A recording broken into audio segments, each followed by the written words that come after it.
तो आज हम लोग इस वीडियो में देखेंगे केमिस्ट्री के बारे में चैप्टर 2 बिलियन, और जिसे हिंदी में बिलियन और इंग्लिश में सॉल्यूशन भी कहते हैं। तो आइए देखते हैं बिलियन किसे कहते हैं। अगर बोर्ड एग्जाम में पूछेगा बिलियन किसे कहते हैं तो ये बहुत ही आसान और सिंपल सा तरीका है, इसे याद करने में बहुत जल्दी याद भी हो जाता है।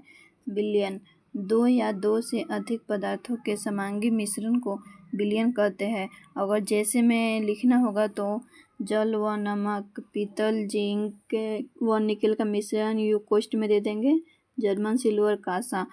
और इसके आगे घटक देखते हैं। घटक किसे कहते हैं? बिलियन बनाने वाले पदार्थ को अवयव या घटक कहते हैं, जैसे चाशनी, पानी प्लस चीनी। घटकों की संख्या के आधार पर बिलियन अगर पूछेगा घटकों की संख्या के आधार पर बिलियन, तो द्विअंगी बिलियन हो जाएगा, त्रिअंगी बिलियन हो जाएगा।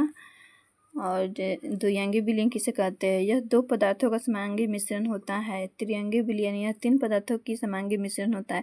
ये डिफिनेशन बस एक लाइन में ही है, ये अच्छा से भी याद हो जाएगा आप लोग। चतुअंगी बिलियन यह चार पदार्थों का समांगी मिश्रण होता है।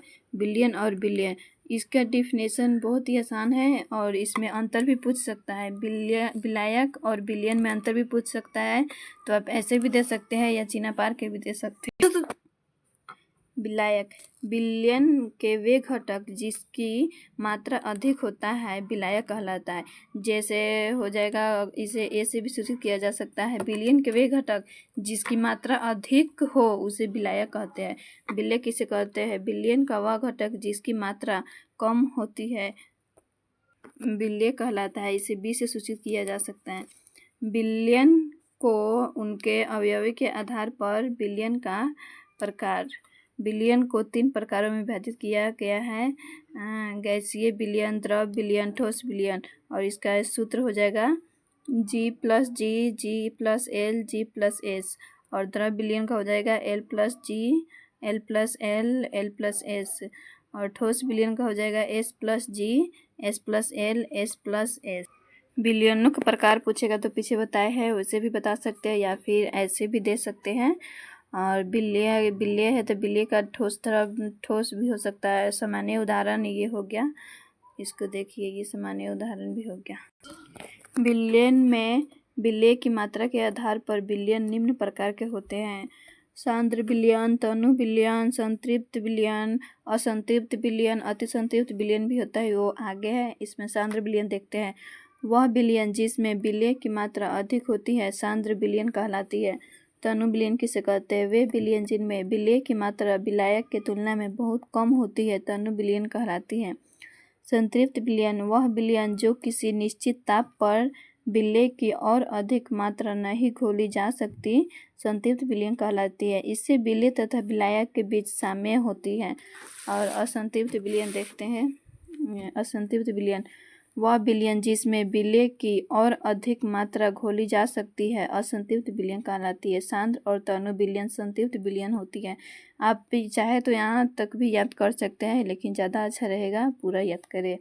अतिसंतृप्त बिलियन वह बिलियन जिसमें बिल्य पदार्थ की मात्रा बिलियन की अपेक्षा अधिक होती है अतिसंतृप्त बिलियन कहलाती है। यह स्थिति संतृप्त बिलियन को तेजी से ठंडा करने पर होता है।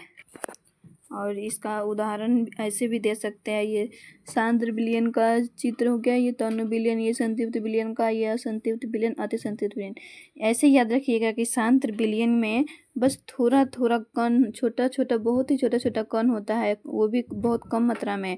तनु बिलियन में उससे कुछ ज़्यादा होता है और संतृप्त बिलियन में हल्का इससे ज़्यादा होता है इसमें। और असंतृप्त में पूरा होता है, छोटे छोटे कण होता है। अतिसंतृप्त बिलियन में नहीं होता है, इसमें सिर्फ पानी ही रहता है। ये हो गया, इसका एग्जाम्पल हो गया। अब आगे देखते हैं बिलियनों की सांद्रता को व्यक्त करना। और इसे सिंपल तरीका रहेगा, ये 10 को है, जो 10 को आप याद कर सकते हैं। इस बिलियनों की सांद्रता को व्यक्त करना, इसमें 1 नंबर में हो जाएगा द्रव्यमान प्रतिशत और आयतन प्रतिशत, द्रव्यमान आयतन प्रतिशत, पार्ट्स पर बिलियन, मूल अंश, मोललता, नॉर्मलता, फॉर्मलता, तुल्यांकी भार। और इसका इंग्लिश में भी है यहाँ पे, आप दोनों में कर सकते हैं। और इस सब का भी डिफिनेशन आप लोग को बहुत इम्पोर्टेंट है, इसे भी याद करना है। तो आगे वीडियो में मेरे चैनल पर जाकर वीडियो में आईडी में मेरे जाकर आगे देखिएगा, आगे सब का मिल जाएगा डिफिनेशन। अगर वीडियो अच्छी लगी तो लाइक और सब्सक्राइब ज़रूर कीजिएगा। Thank you.